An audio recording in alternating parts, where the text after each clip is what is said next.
Paano kung boss mo ang asawa mo? Anak, may kwento ako about a couple na client ko. Sobrang hirap silang mag-adjust sa kanilang business partnership, lalo na si Mister. Na-challenge ang ego niya kasi mas magaling ang wife sa numbers at sa operations. Ako dapat ang leader, sabi niya sa sarili niya, dati.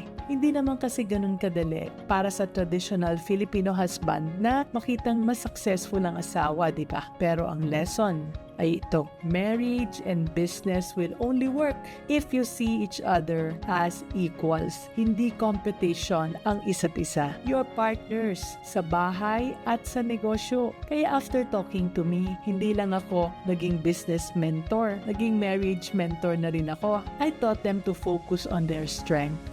Si wife handles operations at financials, while si husband naman ang magaling sa sales at saka sa networking. So they started to complete and complement each other. Plus, they set ground rules. Walang boss sa kanilang dalawa. May kanya-kanya silang territory. At importante, they leave business talk sa office. Pag-uwi, husband and wife uli sila. So remember anak, in business and marriage, respect at understanding ang foundation. And when you embrace each other's strengths, doon lumalakas ang partnership ninyo. So let's be business-minded Pinoy.